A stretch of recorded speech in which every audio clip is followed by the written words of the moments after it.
Now we begin with the Advent season.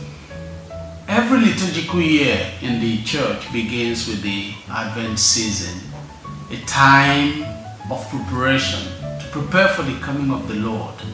And so it extends to 4 weeks, 4 Sundays before the celebration of Christmas.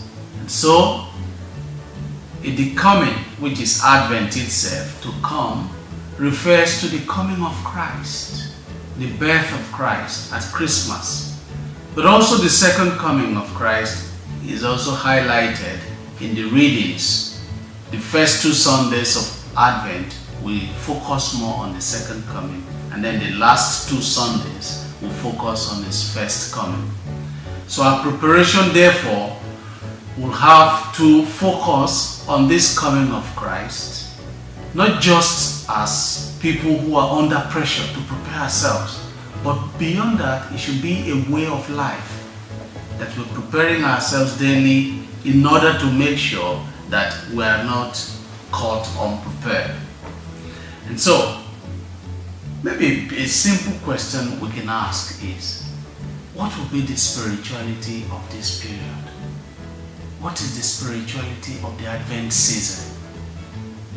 Because we live expecting the Lord to come, because it's a time of hope, we therefore will say it is a time we live this hope, we live it out in such a way that hope for a better future and working towards it, the intervention of God in history, in human history.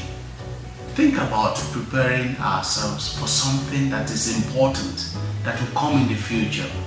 Thinking about something that will also come to us in such a way that we don't want to get surprised by anything or even to miss anything at all.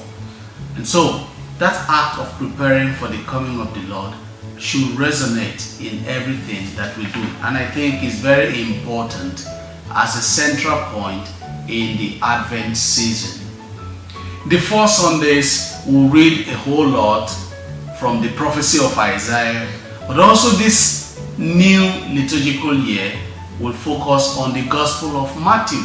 The Gospel of Matthew, one of the synoptic Gospels, the first 3 Gospels, Matthew, Mark, and Luke, they're referred to as synoptic Gospels. It's one of the synoptic Gospels, and that's what we're going to read in this liturgical year, year A. On Sundays, we'll be reading through this Gospel of Matthew.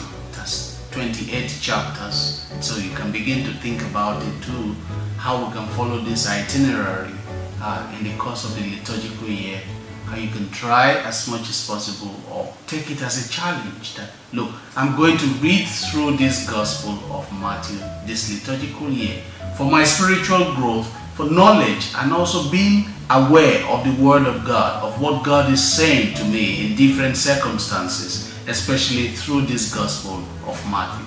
So do not think or do not just listen, but there's something to do. And that the first of it is to know actually what we have in the scriptures, the Word of God.